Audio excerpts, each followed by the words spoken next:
नमस्कार. कोल्हापूर शहराची ओळख पूर्वापार कलानगरी म्हणूनच आहे. छत्रपती शाहू महाराजांनी कलाकारांना सर्वतोपरी सहाय्य करून त्यांच्या कलागुणांना वाव दिला. छत्रपती शाहू महाराजांच्या विचारातून प्रेरणा घेऊन कोल्हापूर गारगोटीचे ज्येष्ठ पत्रकार डॉक्टर सुभाष देसाई यांनी गुलमोहर आर्ट गॅलरीची कोल्हापूरमध्ये 1990च्या दरम्यान स्थापना केली. गेली 35-36 वर्षे ही आर्ट गॅलरी अव्याहतपणे कार्यरत आहे. सध्या ही आर्ट गॅलरी गारगोटी येथे doctor Subhash Desai foundation KD Desai hall येथे स्थलांतरित झाली आहे.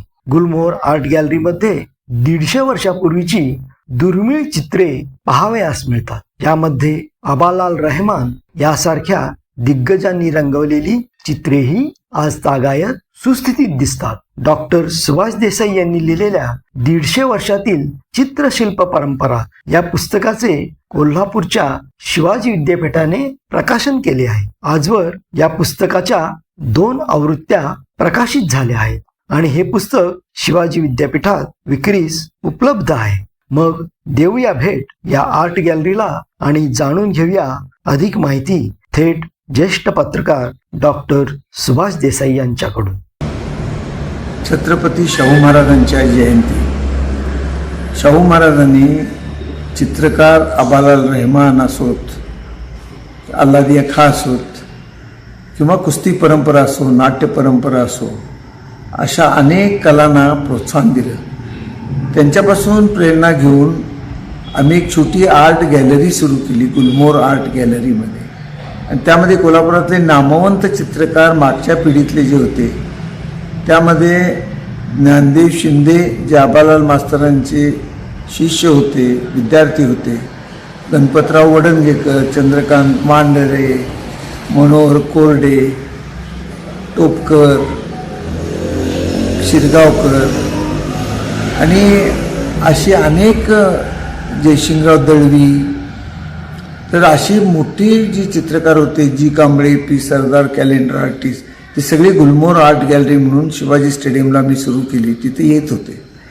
तीच गॅलरी मी गारगोटीला आल्यानंतर मोठ्या जागेमध्ये ती चित्र लावली. या चित्रामध्ये अत्यंत दुर्मिळ आणि खूप जागतिक पातळीवरची महागडी चित्र या ठिकाणी बघायला मिळतात. म्हणजे उदाहरणार्थ पहिलं चित्र आपल्याला दाखवतो की 100 वर्षापूर्वी आबालाल रहमाननी काढलेली ही 2 वॉटर कलरची चित्र. यामध्ये एक काश्मीरचं एक आहे आणि वांग्याचं चित्र आहे आबालालनी काढलेलं. आबालाल रहमाननी जे रंग वापरलेले आहेत ते ओरिजिनल रंग सुरुवातीला होते. म्हणजे पन्हाळ्यावरच्या शाडूसारखी माती असू दे किंवा वेगवेगळ्या रंगाची जी पानं होती झाडांची त्याचा रस असू दे, अशी वापरलेली आहे. आणि आजही 100 वर्षानंतर ते रंग आहे तसेच आपल्याला बघायला मिळतात. आबालालांच्या नंतर दुसरे जे चित्रकार कोल्हापूरचे आहेत ज्यांना राष्ट्रपती नावाचा पुरस्कार मिळाला होता ते गणपतराव वडणगेकर, मास्टर आर्टिस्टमधले ते एक.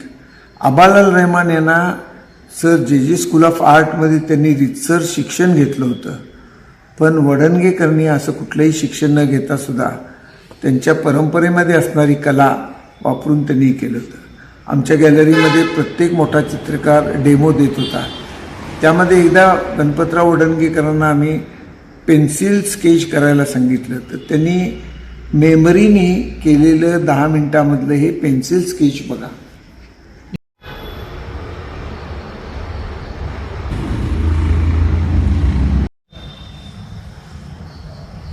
श्री गणपतराव वडणगेकरनी हे माझ्या चुलत आजोबांचं केलेले पेंटिंग आहे, ऑइल पेंटचं आहे आणि हे साधारणपणे 1930-35 सालामधलं आहे. म्हणजे जवळजवळ 100 वर्ष होत आली या चित्राला.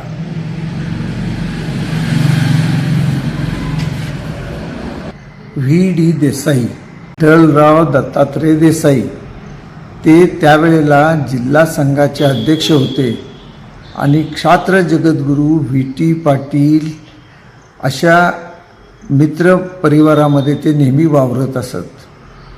गणपतराव वडणगेकरांनी असंख्य पोर्ट्रेट पेंटिंग केलेली आहेत. लता मंगेशकरांच्यापासून ते फार मोठ्या नामवंत लोकांचे. त्यांचे चिरंजीव दोन, एक अशोक आणि मोहनराव.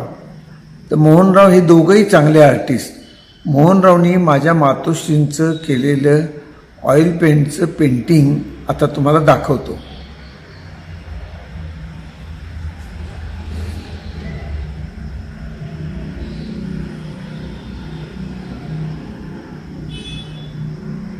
मी दिल्लीला महाराष्ट्र परिचय केंद्र आणि गुलमोहर आर्ट गॅलरी यांच्या वतीने महाराष्ट्र महोत्सवामध्ये मी कोल्हापूरच्या चित्रपरंपरेचं प्रदर्शन दिल्लीला भरवलं होतं. ॲपेक्स गॅलरीमध्ये ते प्रदर्शन भरवलेलं होतं 8 दिवस. त्यावेळेला कोल्हापूरच्या या नामवंत जुन्या पिढीतील चित्रकारांना मी घेऊन गेलो दिल्लीला. आणि त्यावेळी जाताना औंध म्युझियमची पेंटिंग्स, कोल्हापूर टाऊन हॉल म्युझियममधली पेंटिंग्स आणि आमच्या पर्सनल 14 चित्रकारांची चित्र असं सगळं घेऊन दिल्लीला आम्ही एक्झिबिट केलं होतं. त्यावेळेला ज्ञानेश्वर मुळेंनी भेट दिली होती. वसंत साठे त्यावेळी केंद्रीय मंत्री होते, त्यांनी भेट दिली होती. आणि केंद्रीय मंत्र्यांच्या हस्ते आम्ही गुलमोहर आर्ट पुरस्कार या नामवंत चित्रकारांना दिलाही होता. त्यामध्ये होसखास या ठिकाणचे काही चित्र खरेदी करणारे आंतरराष्ट्रीय एजंटही होते, कलारसिक होते. त्याने आमच्याशी संपर्क साधला. त्याने अनेक चित्रही घेतली आणि त्यातला एक नंतर कोल्हापूरला येऊन मला झाशीच्या राणीचं पेंटिंग करून पाहिजे असं सांगितलं. आणि मग मी ते गणपतराव वडणगेकरांच्याकडे गेलो. त्यांच्याकडून पेन्सिल स्केच करून घेतलं. ते त्या पाठवलं होसकासच्या माणसाला. त्याने ॲप्रूव्ह केल्यानंतर त्याचं पेंटिंग केलं. त्या पेंटिंग फार मोठ्या साईजचं होतं. ते वडणगेकरांचं मला वाटतं शेवटचंच ऑइल पेंटिंग असावं बाहेर गेलेलं. आणि ते पेंटिंगचा हा फोटोग्राफ आहे.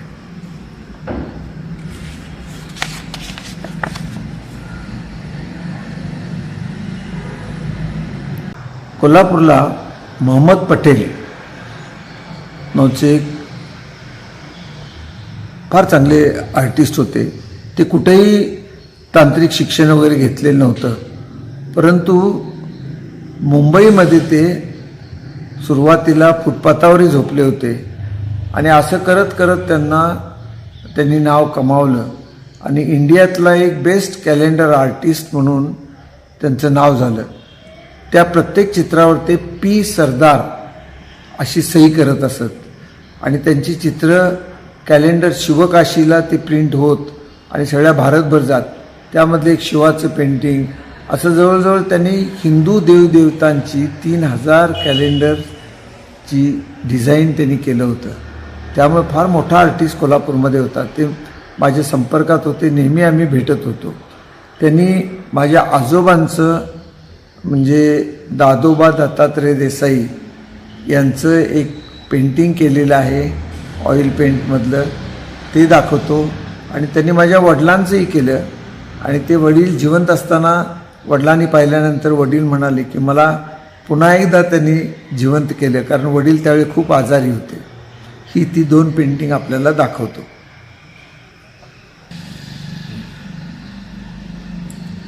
हे कोणाचं आहे पेंटिंग? आजोबा दादोबा दत्त. सुरुवातीला आपण पहिला रेफरन्स घेतला ना, दादोबा दत्तात्रय देसाई.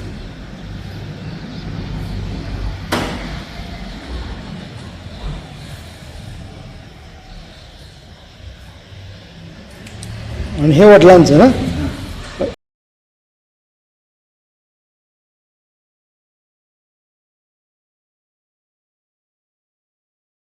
मनोहर कोरडे नावचं एक फार सज्जन गरीब असा एक चित्रकार कोल्हापूरमध्ये होता. तो तोरसकर चौकामध्ये राहायचा. ते अविवाहित होते आणि ते सगळ्या भारतभर फिरत चित्र काढत असत. केदारनाथलाही गेली, त्याचे पेंटिंग तुम्हाला दाखवतो. हे पंचगंगा घाटावरचं पेंटिंग आता दाखवतो. आणि पुढं उज्जैनीला त्यांनी चित्र काढत असताना त्यांच्यावरती एका मुलीने एमफिल केलं. घुमंतू पत्रकार, फिरता चित्रकार असे त्यांनी केलं. आणि त्याच्यावरती त्यांना ती डिग्री मिळाली, त्यांना प्राध्यापकीची नोकरी मिळाली आणि त्यामुळे ते आयुष्यभर कोरडे जिवंत असेपर्यंत दर महिन्याला आपल्या पगारातले 500 रुपये गुरुदक्षिणा म्हणून त्यांना पाठवत असत. त्या कोरडेंची चित्र अनेक ठिकाणी मी प्रदर्शित केली होती, दिल्लीलाही केली होती आणि शेवटी त्या बिचाऱ्याला अनाथ आश्रमामध्ये राहावं लागलं. त्यांचा खर्चही आम्ही काही दिवस करत होतो आणि पुढं वृद्धापकाळामुळं त्यांचं दुर्दैवी निधन झालं. हे बरेच कोल्हापूरमधले नामवंत चित्रकारांना वृद्धापकाळी दारिद्र्याशी सामना करावा लागला, हे मात्र मी डोळ्यांनी पाहिलं. पण अतिशय सुंदर वॉटर कलर पेंटिंगमध्ये कोरडेंचा हात होता. त्यातलं हे एक पंचगंगा घाटावरचं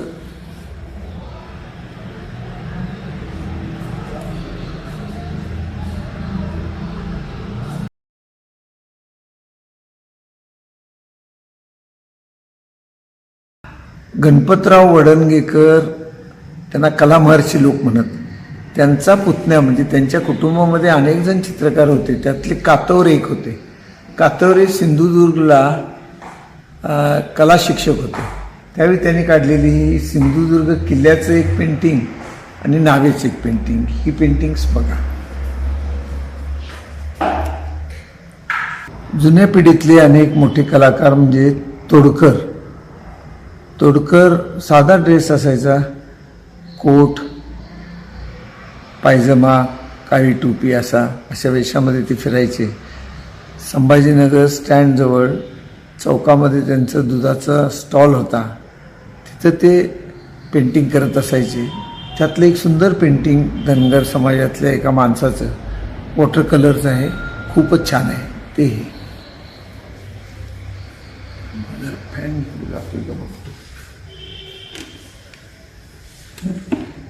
बाबुराव पेंटर हे नाव अनेकांना माहिती आहे. पहिला चित्रपट त्यांनी काढला.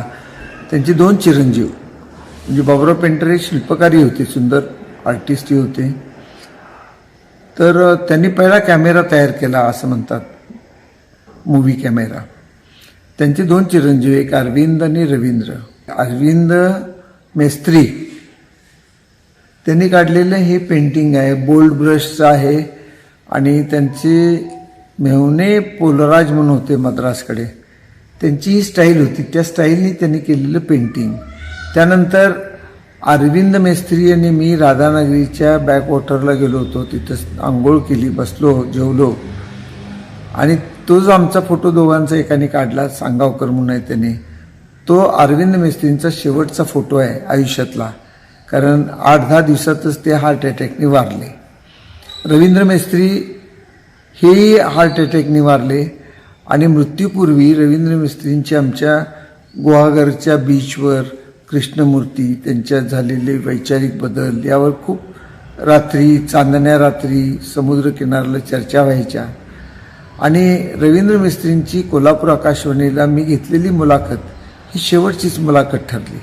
असं हे बाबुराव पेंटरांच्या चिरंजीवांची कथा. त्यांच्या कन्या ज्या विजयमाला मेस्त्री, त्यासुद्धा अतिशय भरतकामामध्ये नैपुण्य त्यांचं होतं.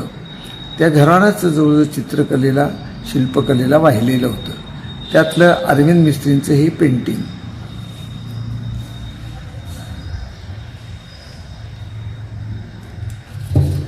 विश्रांत पवार यांनी स्वतःचं जसं सेल्फ पोर्ट्रेट केलं तसं माझ्या ऑफिसमध्ये कोल्हापूरच्या एक काश्मीरी पंडित येऊन बसत. दररोज येत असल्यामुळं विश्रांत पवारांनी त्यांचं जे पेंटिंग 7-8 दिवसामध्ये केलं वॉटर कलरचं, ते हे सुंदर वॉटर कलर पेंटिंग.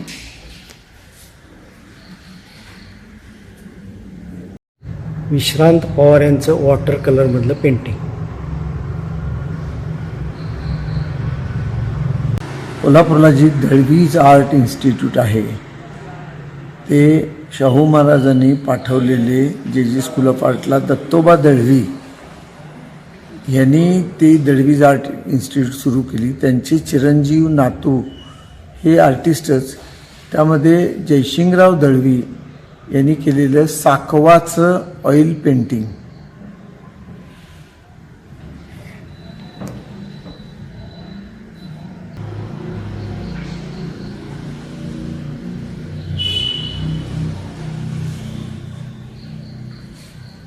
शिगावकर नावचे एक फार चांगला आर्टिस्ट होते.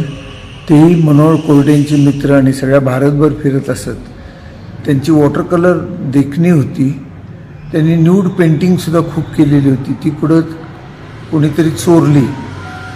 परंतु शिगावकरने अंबाबाई मंदिरातलं जुनं जे दृश्य आहे त्यामध्ये तुळशी वृंदावन होतं ते चित्रित केलेलं आहे. त्याची ती कॉपी आहे.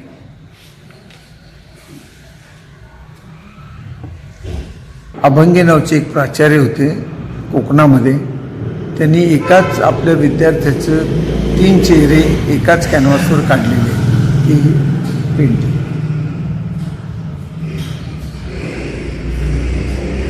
कोल्हापूरला आर्टिस्ट गिल्ड म्हणून एक संस्था काढलेली होती. त्यामध्ये जयसिंगराव दळवी, सज्जनराव माने वगैरे सगळे असायचे. सज्जनराव मानेंनी वॉटर कलरवर सुद्धा त्यांची मास्टरी होती. त्यातलं हे पेंटिंग ते काही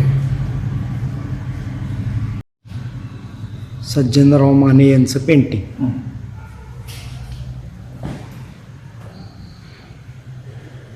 या सगळ्या जुन्या मास्टर आर्टिस्ट नंतर पुढची जी पिढी आली ती मुंबईला GD आर्ट करून आलेली. त्यामध्ये संजय दे म्हणून एक अतिशय सेन्सिटिव्ह टॅलेंटेड आर्टिस्ट आहे. ते पूर्वी साची अँड साचीला आर्ट डायरेक्टर होते. त्यांचं 2D मधलं हे चित्र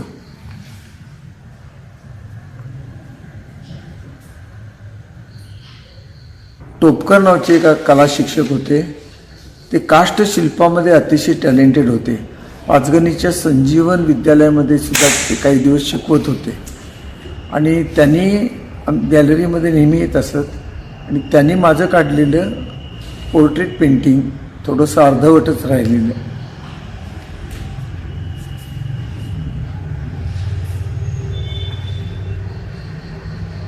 या साऱ्या चित्रकारांची चित्र जशी दिल्लीला मी एक्झिबिट केली तशीच गोव्यामध्येही केली होती.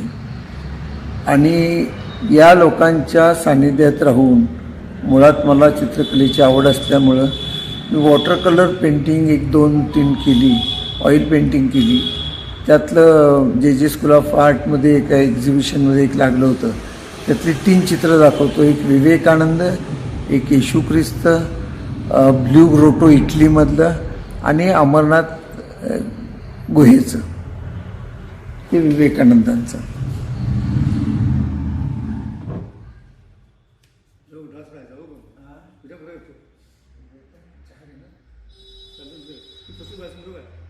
या सर्व चित्रकारांच्यावर मी दैनिक सकाळ, पुढारी, तरुण भारत अनेक वृत्तपत्रामध्ये लेखमाला लिहिल्या होत्या. आणि त्याचं संकलित स्वरूपामध्ये शिवाजी विद्यापीठाने त्यावेळेला doctor Manikrao Salunkhe vice chancellor होते. त्यांनी 150 वर्षातील चित्रशिल्प परंपरा हा माझा ग्रंथ प्रसिद्ध केला आहे. त्याच्या 2-3 आवृत्त्या झाल्या आहेत. तो विद्यापीठमध्ये विक्रीसाठी उपलब्ध आहे.